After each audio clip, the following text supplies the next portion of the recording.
অবশেষে জানা গেল কি কারণে হাসিনা পতনের বর্ষপূর্তির বর্ণাঢ্য আয়োজন ছেড়ে কক্সবাজারে গিয়েছিলেন এনসিপির 5 তারকা নেতা। হাসিনা পতনের আন্দোলনের যে তরুণ তুর্কিরা রাতারাতি জনগণের নায়কে পরিণত হন, তারাই এই আন্দোলন সফলতার বর্ষপূর্তিতে থাকবে না তা অনেকেরই দৃষ্টি কেড়েছে। কেবল তাই নয়, রাষ্ট্রীয় গাদা গাদা অনুষ্ঠান ফেলে কক্সবাজারের হোটেল রুমে তাদের অবস্থান সন্দিহান করে তোলে রাজনীতির লোকদের। কক্সবাজার ট্রিপে থাকা নাসিরউদ্দিন পাটোয়ারি পরিষ্কার করে বলেছেন, দেশব্যাপী পদযাত্রায় টায়ার্ড হয়ে গিয়েছিলাম বলে কক্সবাজারে ঘুরতে এসেছিলাম।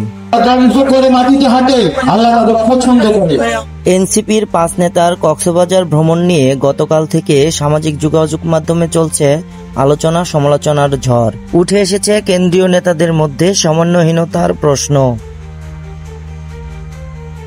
যে জুলাই ঘোষণাপত্র নিয়ে এত অপেক্ষা বিপ্লব, সেই জুলাই ঘোষণাপত্র পাঠের দিন কিংবা স্বৈরাচার হাসিনার পতনের দিন মানিক মিয়া এভিনিউয়ে আয়োজিত সরকারি আয়োজনে যোগ না দিয়ে ব্যক্তিগত সফরে কেন কক্সবাজার গিয়েছেন তা জানতে চেয়ে আগামী 24 ঘন্টার মধ্যে অভিযুক্ত 5 জনকে কারণ দর্শানোর নোটিশ দিয়েছেন এনসিপি।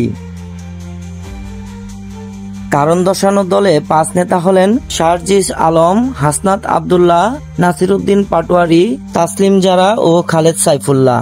এনসিপির ভেরিফাইড ফেসবুক পাতায় 5 জনকে করা আলাদা আলাদা সবুজ কপি প্রকাশ করা হয়েছে।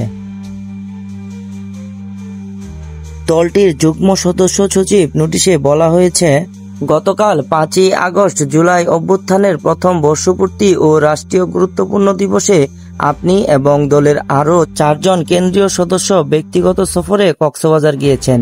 এই সফর সংক্রান্ত কোনো তথ্য কিংবা ব্যাখ্যা রাজনৈতিক সদস্য এর নিকট পূর্বে অবগত করেননি। গতকালের ঘটনা হয়তো গতকালই শেষ হয়ে যেতে পারত, কিন্তু ফেসবুকে দলীয় নেতাদের নোটিশ আপলোড করার পর দেশ জুড়ে আবারও আলোচনায় এনসিপি। পক্ষে বিপক্ষে মতামত দিচ্ছেন নেটিজেনরা।